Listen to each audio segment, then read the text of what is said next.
আমি অবশ্য জনাব খানের কাছেই প্রথমে যেতে চাই যে জনাব খান, একটা বিষয় আপনি আমাদের একটু যদি ক্ল্যারিফাই করেন যে বাংলাদেশে যেইভাবে ভারতীয় মিডিয়াতে দেখানো হচ্ছে যে বাংলাদেশের সংখ্যালঘুদের অনেক নির্যাতন হচ্ছে, অনেক ঝামেলা হচ্ছে, তারা আসলে জীবন ধারণ করতে পারতেছে না, বাঁচতে পারতেছে না, ব্যাপারটা যদি মিথ্যা হয় তাহলে এইটা বাংলাদেশ সরকারের বা আমাদের এইটা থেকে আসলে খুব বেশি মনোযোগ দেওয়ার দরকার আছে কিনা?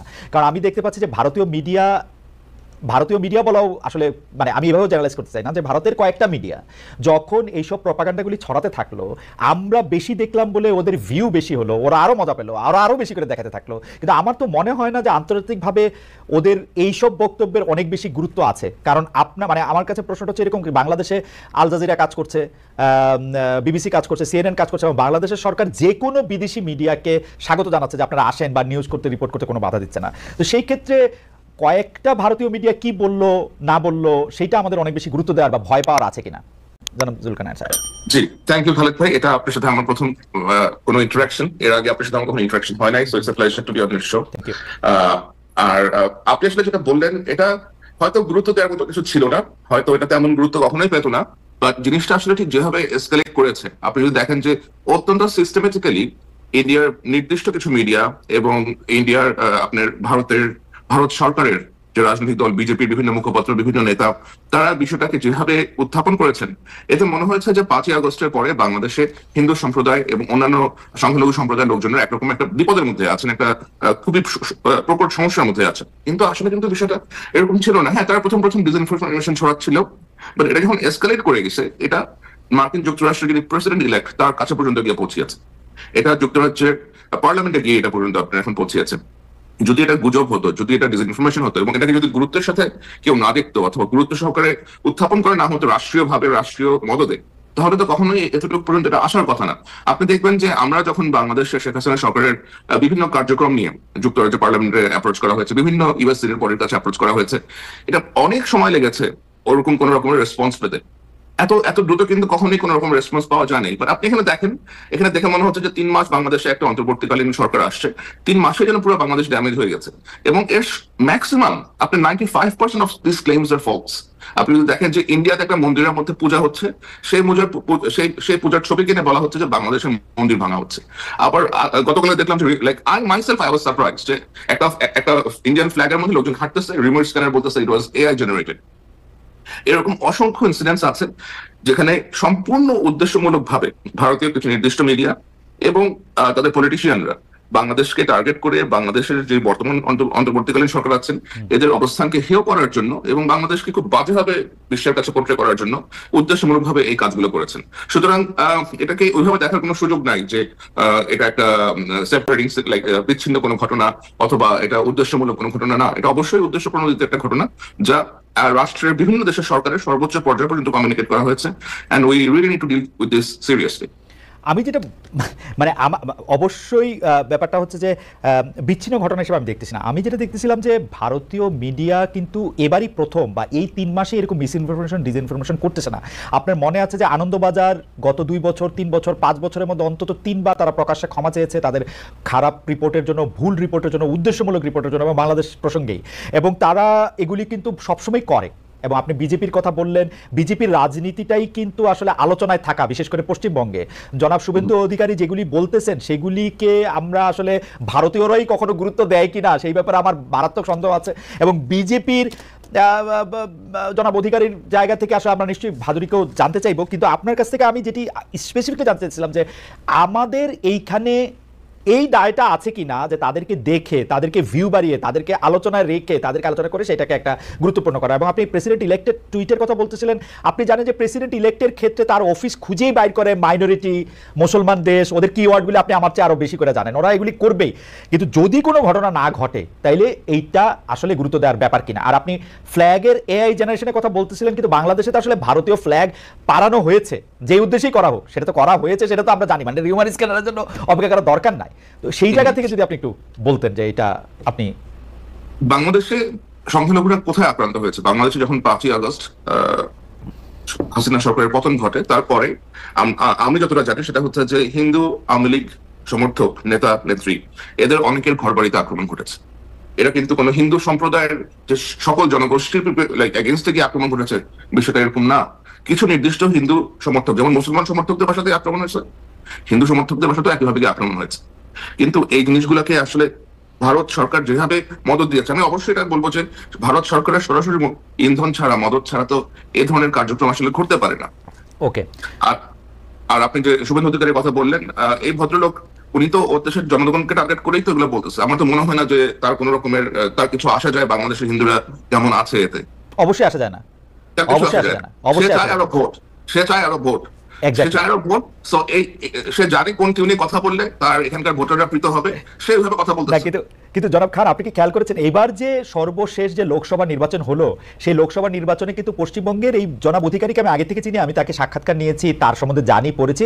Bhaduri, correct me if I am রং, কিন্তু উনি কিন্তু এই জাতীয় কথা সবসময় বলে আসছেন এবং পশ্চিমবঙ্গের লোকজন কিন্তু তাকে মানে তাকে প্রত্যাখ্যান করেছেন একরকম। মানে আমি বলছি যে তাকে আসলে খুব যে গুরুত্ব দিয়েছেন ব্যাপারটা এরকম না, মানে আমি দেখি নাই আর কি। কিন্তু এই ধরনের কথা কিন্তু তিনি বলে আসছেন, হয়তো লোকজন গুরুত্ব দেয় নাই, কিন্তু তাকে ওই ময়ূকের মতো লোকজন গুরুত্ব দিচ্ছে, অথবা রিপাবলিক টিভি, অন্যান্য এনডিটিভি, এরাকে তাকে গুরুত্ব দিচ্ছে। যেমন আনা হচ্ছে, যেমন আমার কথা প্রশ্ন নেওয়া হয়েছিল কোথাও, আমাকে কথাই বলতে দেওয়া হলো, আমাকে চিৎকার করে শেষ হয়ে যায়। আরে ভাই, আপনি যদি আমি চিৎকারই করেন তাহলে আমাকে ডাকলেন কেন? আমাকে আর মুক্ত দিল রশিদ কেউ?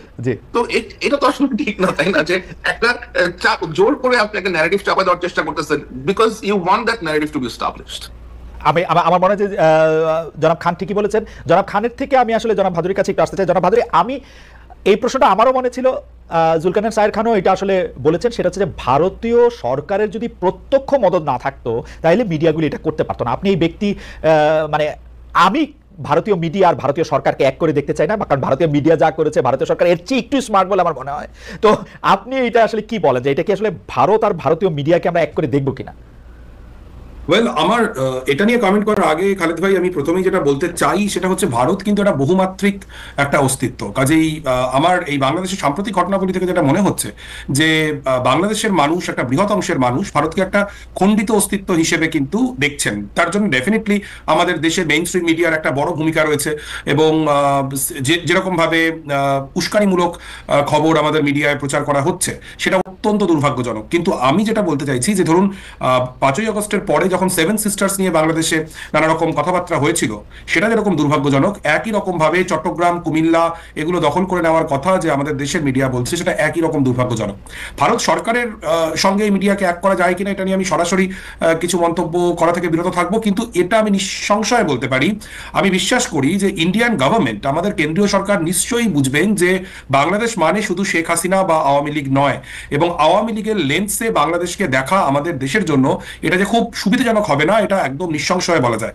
কারণ বাংলাদেশের মানুষ তারা একটা গণ অভ্যুত্থান ঘটিয়েছেন, এবং সেই গণ অভ্যুত্থানের মধ্যে দিয়ে একটা রেজিম চেঞ্জ হয়েছে, একটা অন্তর্বর্তীকালীন সরকার প্রতিষ্ঠা হয়েছে। এই ঘটনা আমাদের দেশের সরকারের, আমাদের রাষ্ট্রের সেটা পছন্দ হতে পারে, অপছন্দও হতে পারে, কিন্তু এটা রিয়েলিটি। আপনাদের সেই খুব বিখ্যাত একটি শব্দবন্ধ আছে না, যে রিয়েলিটি মেনে নিতে হবে। তো এই রিয়েলিটি আমাদেরকে আসলে মেনে নিতে হবে যে শেখ হাসিনার শাসন বাংলাদেশে তার অবসান ঘটে গিয়েছে। কাজেই Indian media, Indian political party বা সিভিল সোসাইটি প্রত্যেককেই যদি মনে হয় যে আমরা যদি এই আওয়ামী লীগের লেন্সের বাইরে বাংলাদেশকে দেখতে পারি খানিকটা নিরপেক্ষভাবে, সেটা অনেকটা বেটার হবে। আর দ্বিতীয় যে কথাটা আমি বলতে চাই খুব স্পেসিফিকলি, 1 মিনিট আমি সময় নিচ্ছি, বাংলাদেশে বিশেষ করে বুয়েট বা অন্যান্য ক্যাম্পাসে যখন ভারতের পতাকা মারানোর যে ঘটনা ঘটলো, আমি রিউমার স্ক্যানারের প্রতিবেদন পড়েছি, সেটা একটি ঘটনা নিয়ে বলেছে, কিন্তু এটাও আমরা জানি যে বাংলাদেশে কিন্তু এই ঘটনা ঘটেছে। সেটা কিন্তু একজন ভারতবাসী হিসেবে আমাকে অত্যন্ত যন্ত্রণা বিদ্ধ করেছে, এবং এটাও খুব স্পষ্ট যে বাংলাদেশের পতাকা যেরকম বাংলাদেশ রাষ্ট্রের সম্পত্তি, তেমনি বাংলাদেশের জনগণ সেই পতাকা ওন করেন। এই গণ অভ্যুত্থানেও যেমন বাংলাদেশের পতাকা মাথায় বেঁধে ছাত্রছাত্রীরা আন্দোলন করেছিলেন, তেমনি বাংলাদেশের মানুষ নিশ্চয়ই জানেন যে আমাদের কৃষক আন্দোলনে, আমাদের সিএএ বিরোধী আন্দোলনে যে দাদিরা ছিলেন শাহিনবাগে, তারাও কিন্তু ভারতের পতাকা নিয়েই রাস্তায় নেমেছিলেন। ভারতের পতাকা পদদলিত করলে আসলে সবাইকেই আসলে তাদের আবেগকে খানিকটা আহত করা হয়। কাজে এই শুভবুদ্ধিটা যদি সীমান্তের কাঁটাতারের দুদিকেই তৈরি হয়, মনে হয় বেটার। জনাব ভাদুরী, আমি দুটো বিষয় আপনি একটু দৃষ্টি আকর্ষণ করতে চাই। একই ব্যাপার নিয়ে আসলে জনাব খানকেও আমি একটু জানতে চাইবো, যে সেটা হচ্ছে যে আপনি বলছেন যে বাংলাদেশকে আসলে আওয়ামী লীগের লেন্সের বাইরে দেখা উচিত ভারতীয় সরকারকে, কিন্তু সেই লেন্সের বাইরে ভারতীয় সরকার কেন দেখবে? আমরা তো আপাতভাবে দেখি যে ভারতে আওয়ামী লীগের লেন্স দিয়ে দেখলে ভারতের অর্থনৈতিক, রাজনৈতিক বা বাণিজ্যিক সুবিধা বা যেটাকে সেই সুবিধাগুলো যদি না থাকে, ভারতের যে একটা বিগ ব্রাদার রোল প্লে করার যে একটা জায়গা সেটা হয়, যদি আওয়ামী লীগ থাকে। আরেকটা হচ্ছে যে ভারতকে যে আমরা আসলে বাংলাদেশের লোকজন খণ্ডিত অস্তিত্ব হিসেবে দেখে, এর তো একটা বড় কারণ আমরা তো দেখতে পাই যে ভারতের তখ্তে বসে আছেন নরেন্দ্র মোদী, যিনি একটা সাম্প্রদায়িক আহ্বান জানিয়েই আসলে ভারতে নির্বাচিত হচ্ছেন, একবার না বারবার, এবং ভারতীয় লোকজনকে মনেই হচ্ছে যে একটা সাম্প্রদায়িক শক্তিকেই তারা চান। যদি তারা একটা সাম্প্রদায়িক শক্তিকে চান, তাহলে তো তারা একটা অসাম্প্রদায়িকতার কথা আসলে বলতে পারেন না। আর পতাকা পোড়ানোর ব্যাপারটা বা পতাকা পাড়ানোর ব্যাপারটা, সেটা নিয়ে আসলে জনাব শাহের খান নিশ্চয়ই বলবেন। পাশাপাশি আমরা এটিও একটু জানবো যে ভারতের মতো এরকম একটা দেশে আগরতলায় গিয়ে বাংলাদেশি হাই কমিশনকে যখন আক্রমণ করা হলো, উপ হাই কমিশনকে, তখনও বা ভারতীয় সরকার আসলে কি করলো? জনাব ভাদুরী, আপনি যদি তিনটা একটু 1-2 মিনিটে বলেন, আমরা একই বিষয় নিয়ে আমরা একটু আমি একদম শেষ প্রশ্নটা দিয়ে যদি খালেদ ভাই শুরু করি, যে এটা অত্যন্ত লজ্জার এবং অত্যন্ত দুর্ভাগ্যজনক ঘটনা, এবং আন্তর্জাতিক যে সনদ সেটার জন্য এটা আমাদের দেশের জন্য ভীষণ লজ্জার ঘটনা। ভারত সরকার কি করেছে বলতে আপনি নিশ্চয়ই দেখেছেন যে ভারত সরকারের পক্ষ থেকে দুঃখ প্রকাশ করা হয়েছে এবং 6 জন গ্রেফতার হয়েছেন। আমি মনে করি এটা যথেষ্ট নয়। বাংলাদেশের দূতাবাসগুলির নিরাপত্তা ভারত সরকারকে নিশ্চিত করতেই হবে। এটা দুটো দেশের জনগণের মধ্যেকার সম্পর্ক, দুটো দেশের সরকারের মধ্যেকার সম্পর্ক স্বাভাবিক করবার এটা একটা পূর্ব শর্ত, এটা করতেই হবে। এবং দ্বিতীয় যে কথাটা আপনি বলছিলেন যে নরেন্দ্র মোদীর সাম্প্রদায়িক রাজনীতি, আমি সম্পূর্ণভাবে একমত যে তার হিন্দুত্বের রাজনীতি, তিনি সেটাকেই তিনি প্র্যাকটিস করেন এবং তিনি পরপর নির্বাচনে জিতছেন। কিন্তু আমি আপনাকে মনে করিয়ে দিতে চাই খালেদ ভাই, আপনি নিশ্চয়ই খেয়াল করেছেন যে গত লোকসভা নির্বাচনে কিন্তু এই নরেন্দ্র মোদীর যে বিজয় রথ, সেটা কিন্তু বেশ ধাক্কা খেয়েছে, এবং উত্তরপ্রদেশের মতো রাজ্য যেখানে একদম যোগী আদিত্যনাথের খাসতালুক, সেখানে কিন্তু বিজেপি বিরাট ধাক্কা খেয়েছে। এবং আমি আপনাকে আরো মনে করিয়ে দিতে চাই যে পশ্চিমবঙ্গ যেই পশ্চিমবঙ্গ বর্তমানে তামিলনাড়ুর পরে নরেন্দ্র মোদীর বিজেপির হিন্দুত্ববাদ বিরোধী রাজনীতির বিরুদ্ধে একটা দুর্গ হিসেবে দাঁড়িয়ে রয়েছে, সেই পশ্চিমবঙ্গেও কিন্তু গত লোকসভা নির্বাচনে বিজেপি খারাপ ফল করেছে। কিন্তু বাংলাদেশে যখন ভারতের পতাকা অবমাননা হয়, তখন আসলে পশ্চিমবঙ্গে দাঁড়িয়ে যারা এই বিজেপির বিরুদ্ধে, হিন্দুত্ববাদের বিরুদ্ধে, অসাম্প্রদায়িকতার পক্ষে লড়াই করছেন, সেই মানুষদেরও ভাবাবেগ আহত হয়। কাজেই আমি আবারও যেটা বলছি যে সীমান্তের দুপারেই বোধহয় শুভবুদ্ধির উদয় হওয়াটা খুব গুরুত্বপূর্ণ। অবশ্যই জনাব ভাদুরী, আপনাকে ধন্যবাদ। আমি একটু জনাব খানের কাছে এই বিষয়ে একটু মন্তব্য জানতে চাইবো, তারপর আমি প্রশ্নে আসছি।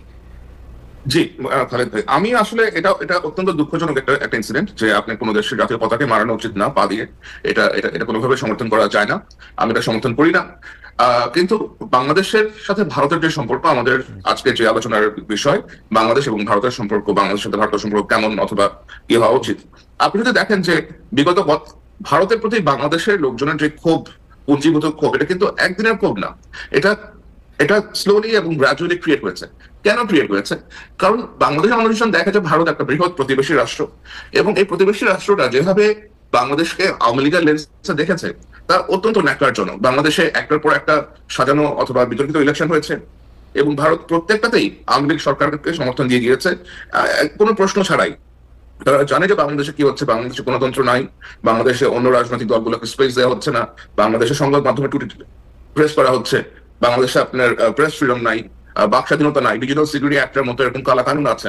ভারত কিন্তু একজন সচেতন প্রতিবেশী হিসাবে যে দেশের জনগণের বিষয়েও কেয়ার করে, সেরকম কোনো রোল এই পর্যন্ত প্লে করতে আমরা তাকে দেখি নাই।